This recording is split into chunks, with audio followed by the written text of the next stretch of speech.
राहुल गांधी की अभी ये बचकाना सोचें हैं। भारत का जो इकबाल बुलंद हुआ है पूरी दुनिया में, वो प्रधानमंत्री श्री नरेंद्र मोदी जी के प्रधानमंत्री बनने के बाद देश और दुनिया में देश के लोगों को भी और देश को भी बुलंदी, इज्जत, एहतराम मिला है। और राहुल गांधी पता नहीं किस सच में से देखते हैं, क्या उनकी सोच है, कहाँ उनका दिमाग है कि वो कहीं भी कुछ भी बोल देते हैं। इसीलिए कांग्रेस उनके रहते हुए कभी पनप नहीं सकती। कौन कह रहा है? राहुल गांधी जी नहीं, पप्पू गांधी जी। मैं तो कह रहा हूँ ये खिसक गए हैं।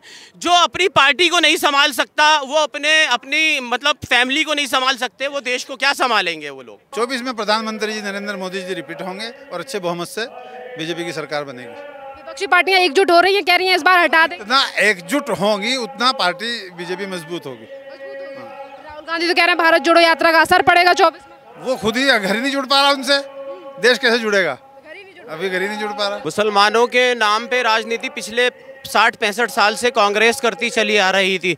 जैसे कि आप देख रहे हैं कि पिछले 60-65 साल के अंदर मुसलमानों को, माइनॉरिटीज़ को दबा के रखा, एजुकेशन से पीछे रखा, कारोबार से पीछे रखा। हमारे कोई धर्मगुरु नहीं है, इन जैसे टटपूंजियों ने ही देश के माहौल को ख़राब कर रखा है। मुसलमानों को डाइवर्ट करा जा रहा है भारतीय जनता पार्टी की तरफ से, मुसलमानों को डराया जा रहा है। इन्होंने ये समझ लिए, असदुद्दीन ओवैसी जहाँ जहाँ जाते हैं वहाँ वहाँ हिंदू मुस्लिम का तासुब घोलते हैं। बीजेपी नहीं, ये असदुद्दीन ओवैसी ने पूरे देश के माहौल को खराब किया हुआ है। देश हित में जो कानून बनेगा मेरे हिसाब से वो सबको मानना चाहिए, और हिंदू भी मानेगा, मुस्लिम भी मानेगा। और आज भारतीय जनता पार्टी के साथ भारी संख्या में मुसलमान उनका साथ दे रहा है और भारतीय जनता पार्टी के साथ जुड़ रहा है। और आने वाले आगामी चुनाव में 2024 में भी भारतीय जनता पार्टी जो जीतेगी उसमें मुसलमानों का बहुत महत्वपूर्ण योगदान रहेगा।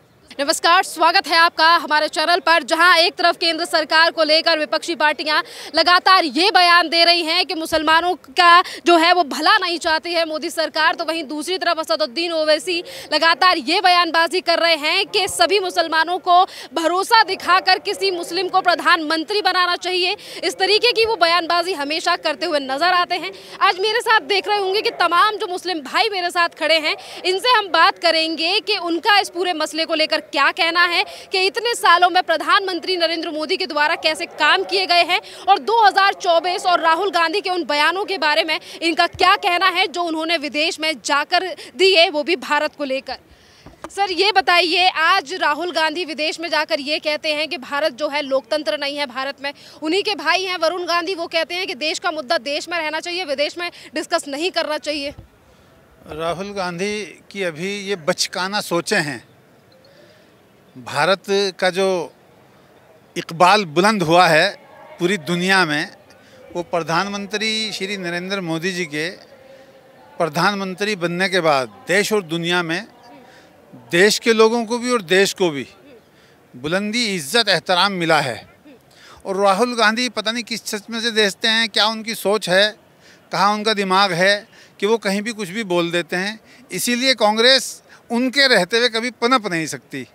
दूसरी पार्टी इसीलिए तो पनप रही हैं कि वो काम कर रही हैं। रहा तक भारतीय जनता पार्टी और प्रधानमंत्री जी का कहना है कि सबका साथ, सबका विकास, सबके विश्वास पे वो काम कर रहे हैं। और सबका विश्वास और विकास होता हुआ दिख भी रहा है कि उनसे तमाम मेजॉरिटी, कम्युनिटी, माइनॉरिटी सब लोग जुड़ते जा रहे हैं। पर हुसैन जी, बार बार पे राहुल गांधी तो ये कहते हैं कि मुसलमानों के विरोधी हैं, काम नहीं कर रहे, दबाने का काम कर रहे हैं, और अपने आप को मुसलमानों का मसीहा बताने वाले असदुद्दीन ओवैसी भी यही बात कह रहे हैं। तो 60 साल बनाम 9 साल आप मीडिया के लोग हैं, थोड़ा सा देखिए उससे लंबे से विस्तार से कि 60 साल 65 साल में जो भी सरकारें रही उन्होंने क्या किया। सच्चर कमेटी की रिपोर्ट उन्हीं आखिरी सालों में आई कि मुसलमानों का हाल उन्होंने क्या किया अपने रहते हुए। और 9 साल का, मैंने कहा ना, 60 साल बनाम 9 साल में देखिए आप कि इस पार्टी ने जो कहा है वो किया है। आज एजुकेशन में मुसलमानों का स्तर ऊपर हो रहा है। अगर प्रधानमंत्री या सरकार की तरफ से जो स्कीमें आ रही हैं वो मज़हब को देख के नहीं आ रही, वो ज़रूरत को देख के हर गरीब आदमी तक स्कीमें पहुंच रही हैं इस सरकार की। वो पहले क्यों नहीं पहुंची? आज गरीब का मकान पक्का बन रहा है, वो पहले क्यों नहीं बना? आज क्यों बन रहा है? जो विरोधी जिनको कहते हैं वो काम करा रहे हैं, जो हितैषी तो इन्होंने क्यों नहीं कराया? तो इनको अपने गिरेबानों में झांक करके देखना चाहिए। मुसलमान करके नफरत फैला रहे हैं मोदी जी। नहीं, ये तो उनको दिख रहा है ना जी। मोदी जी तो सबका विकास, सबका साथ, सबका विकास और सबका विश्वास पे बात कर रहे हैं।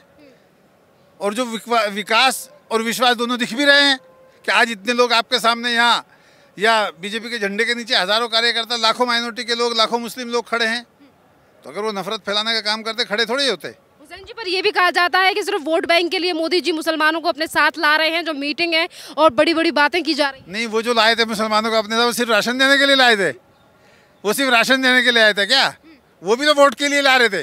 वोट की तो जरूरत देखो हर पार्टी को है, और वोट देना भी चाहिए, मिलना भी चाहिए। पार्टी, सियासी पार्टी का काम है वोट देना, काम कराना। अब इनको वोट मिलेगा, काम भी हो रहा है। उन्होंने वोट भी लिया, काम नहीं किया। इन्होंने वोट भी नहीं लिया, काम किया है, तो अब वोट देना चाहिए उनको। जो भी कानून लेकर आते हैं मुसलमानों को टारगेट करते हैं। नहीं, ये जो रोड बन रहे हैं, सड़कें बन रही हैं, ये मकान बन रहे हैं, ये लोगों को पेंशनें बन रही हैं, ये मजहब देख के थोड़ी बन रही हैं। मोहम्मद जी, आप ये बताइए कहाँ से हैं? मैं दिल्ली में ही रहता हूँ। दिल्ली के मुख्यमंत्री भी कह रहे हैं मोदी जी डर गए। नहीं, वो तो अपना उनका नेचर है, स्वभाव है, जाति व्यक्ति। कोई भी आदमी राजनीति में एक दूसरे पर टिप्पणी करता है, उन्होंने भी कर दी। 24 को लेकर क्या सोच रहे हैं? 24 में प्रधानमंत्री जी नरेंद्र मोदी जी रिपीट होंगे और अच्छे बहुमत से बीजेपी की सरकार बनेगी। विपक्षी पार्टियां एकजुट हो रही हैं, कह रही हैं इस बार हटा दें। जितना एकजुट होंगी उतना पार्टी बीजेपी मजबूत होगी। राहुल गांधी तो कह रहे हैं भारत जोड़ो यात्रा का असर पड़ेगा 24 में। वो खुद ही घर ही नहीं जुड़ पा रहा उनसे, देश कैसे जुड़ेगा? अभी घर ही नहीं जुड़ पा रहा। आपका नाम क्या? नवाब कुरैशी, प्रवक्ता, दिल्ली प्रदेश। ये बताइए नवाब जी, आपको क्या कहना है? लगातार ये कहा जाता है मोदी जी नफरत कर रहे हैं मुसलमानों से, मुसलमानों के नाम पे राजनीति कर रहे हैं। मुसलमानों के नाम पे राजनीति पिछले 60-65 साल से कांग्रेस करती चली आ रही थी।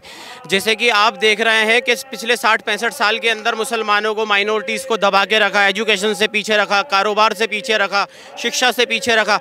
2014 के अंदर भारतीय जनता पार्टी, नरेंद्र मोदी जी की सरकार आई है, पूरे देश को जोड़कर चल रहे हैं। जैसे कि अभी कहा कि नरेंद्र मोदी जी के हिंदू मुस्लिम का जहर घोल रहे हैं। हिंदू मुस्लिम का जहर मोदी जी नहीं घोल रहे। 60-65 साल से कांग्रेस पार्टी हिंदू मुस्लिम का जहर घोलती आ रही है, माइनॉरिटीज़ को दबाती आ रही है। मुसलमानों को हमेशा बीजेपी से डरा कर रखा कि बीजेपी आएगी तो आपको खा जाएगी, बीजेपी आएगी तो मार देगी। 9 साल हो गए हैं भारतीय जनता पार्टी की सरकार को। हिंदुस्तान के अंदर अगर एक राइट्स हुआ है हिंदू मुस्लिम तो मुझे बताइए। मोदी जी 125 करोड़ के लिए काम कर रहे हैं, ना कि हिंदू के लिए। वो हिंदू के लिए भी काम कर रहे हैं, मुस्लिम के लिए भी काम कर रहे हैं, और सिख के लिए भी, और हर समाज के लिए मोदी जी काम कर रहे हैं। देखिए नाविद जी, पर असदुद्दीन ओवैसी की बात करें जो कि हैदराबाद से आते हैं, वो तो ये छूटते ही कहते हैं कि मोदी जी मुसलमानों को लेकर राजनीति कर रहे हैं, सिर्फ एक वोट बैंक बनाया जा रहा है। वो हमारे कोई धर्मगुरु नहीं है। इन जैसे टटपूंजियों ने ही देश के माहौल को ख़राब कर रखा है। मुसलमानों को डाइवर्ट करा जा रहा है भारतीय जनता पार्टी की तरफ से, मुसलमानों को डराया जा रहा है। इन्होंने ये समझ लिए, असदुद्दीन ओवैसी जहाँ जहाँ जाते हैं वहाँ वहाँ हिंदू मुस्लिम का तासुब घोलते हैं। बीजेपी नहीं, ये असदुद्दीन ओवैसी ने पूरे देश के माहौल को ख़राब किया हुआ है। मुसलमानों को एकजुट होना चाहिए, फिर दिखाते हैं। मुसलमान एकजुट दिख तो रहा है। देखिए भारतीय जनता पार्टी के साथ है मुसलमान, और भारतीय जनता पार्टी को वोट दे रहा है, और 2024 के अंदर भारतीय जनता पार्टी की सरकार आएगी और मुसलमान पूरी सपोर्ट करेगा भारतीय जनता पार्टी। कहा जा रहा है कि विपक्षी पार्टियां एकजुट होकर मोदी जी को हरा देंगे। पिछले 2019 में भी महागठबंधन हुआ था और वो हाल देखा था आपने, और इस बारी कम से कम हम 400+ सीटें लेकर आएंगे। गांधी विदेश में कह रहे हैं लोकतंत्र नहीं है भारत में।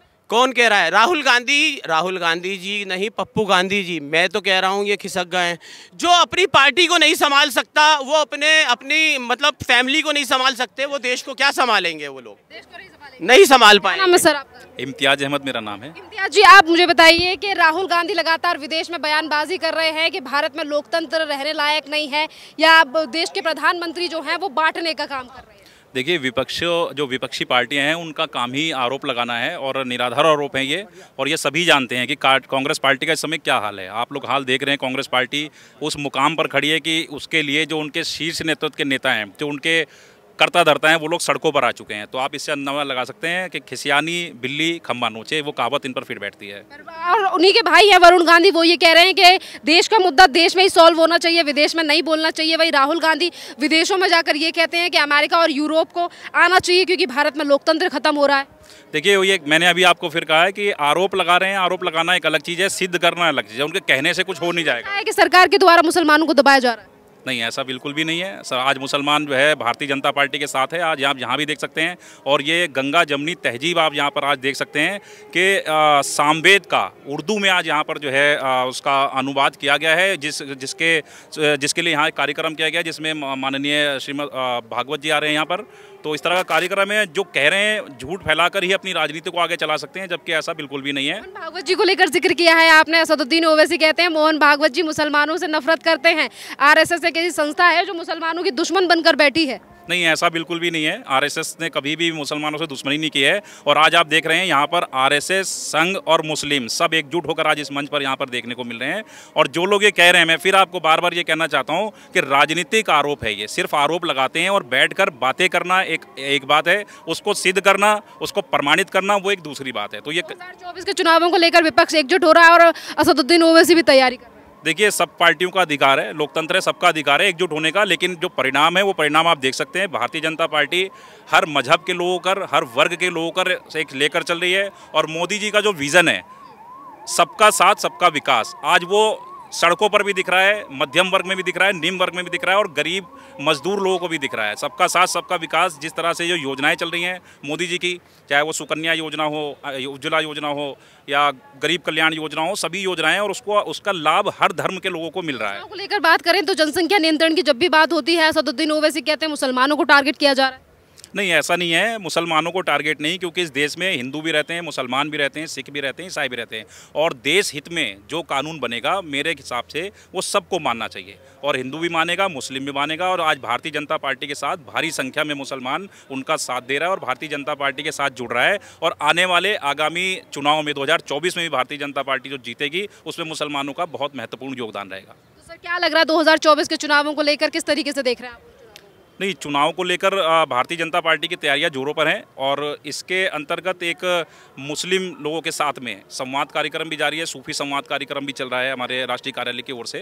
तो सीधा सा उदाहरण ये है कि जो योजनाएं मोदी जी की हैं वो ग्राउंड पर नहीं पहुंच पाती हैं। कुछ समुदाय ऐसे हैं जो कम पढ़े लिखे हैं, एजुकेटेड नहीं है, उनके पास नहीं पहुँच पाती हैं, और उन योजनाओं को ले जाने का प्रयास है, और योजनाओं के माध्यम से और जो गरीबों के कल्याण के लिए काम हो रहा है उसके दम पर भारतीय जनता पार्टी चुनाव फिर जीतेगी। सर, आपको क्या लग रहा है कितना काम जो है वो इन 9 सालों में हुआ है?